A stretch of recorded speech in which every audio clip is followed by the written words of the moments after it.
Saw a suggestion on the internet today, kind of looking at some potential Saints free agent targets now towards the back end of free agency. You had that flurry of spending right up front, and now things have very much settled, and there are, a lot of veterans still out and about, but, guys that you're going to have to kind of weigh and debate where the price makes sense. And one of the names that came up for New Orleans, certainly at a position where the Saints need more production, is at edge rusher, at defensive end. And the name that came up was a 4-time Pro Bowler in Matthew Judon. And Judon spent the first 5 years of his career in Baltimore and was a solid player. Then he went to New England and kind of blossomed into a star. He had 12.5 sacks for New England and then 15.5 sacks for New England in 2022.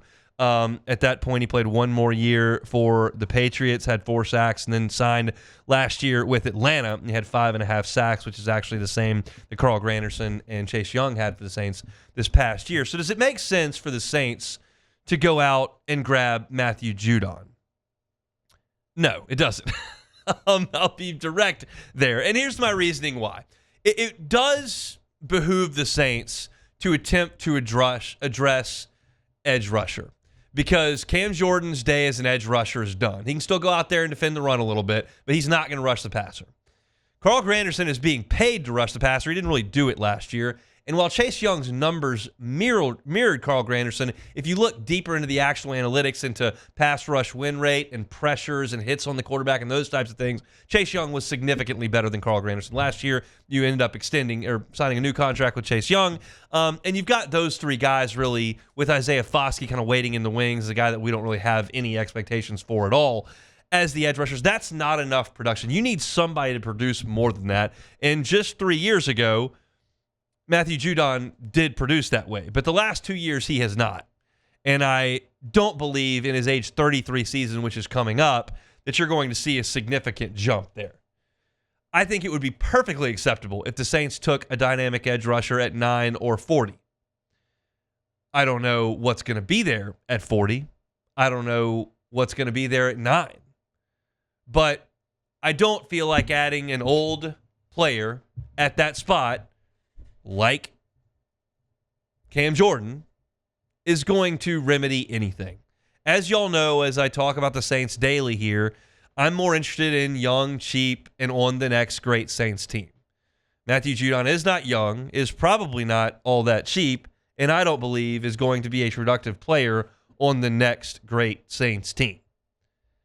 I don't believe that team is going to be in 2025, so you're telling me that Matthew Judon, in his age 34 season, is going to be some sort of force off the edge?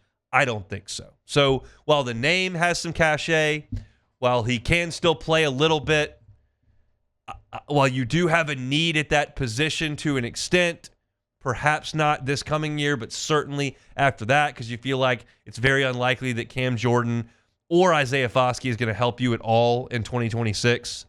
So there's a need to get some guys in at that position. But the guys need to be 24, 25, 26, 27, not 32, 33, 34. And that's what Matthew Judon is. So another name that makes some sense, and quite honestly, it wouldn't even surprise me if the Saints signed him. You've got folks in that Atlanta organization that you watched him this past year, you still think you're in go-for-it mode. Like, all these reasons that the Saints might do something scare me a little bit, quite frankly. But I don't believe that that's the right player to fill that need.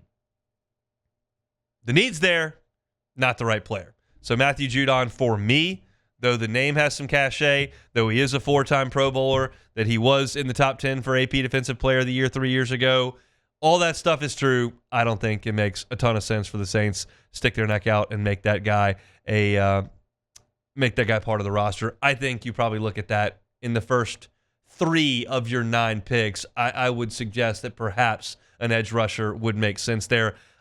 What remains to be seen to an extent is what the Saints think of Isaiah Foskey now. I have to think they would agree with those on the outside that there's probably not much hope there. If you do have some hope there, maybe they put that a little bit on the back burner as there are more pressing needs around. But I can't imagine that's the case. I think that edge rusher is probably going to come up fairly quickly in the Saints wish list when you talk about the NFL draft. So that's my thoughts on the New Orleans Saints here on this Wednesday. If you're looking for Saints content, you know where to find it. Hunt on Saints on YouTube. Hunt on Saints on YouTube. Also, that's now in podcast form wherever you find your sound. Ross Jackson does an awesome job at LouisianaSports.net of handling our Saints content. Y'all have been voracious readers of a lot of this potential roster shakeup that the Saints are looking to get into over the next month and a half, and Ross has done a great job with that. So if you're looking for Saints content, go to LouisianaSports.net. Check it out for free. Hey, it's Hunt. Thanks for watching Hunt on Saints. Before you leave, help us out a little bit. Hit that like button, leave your comments in the section below, and hit that subscribe button so you get all our content right here from Hunt on Saints. We'll see you next time.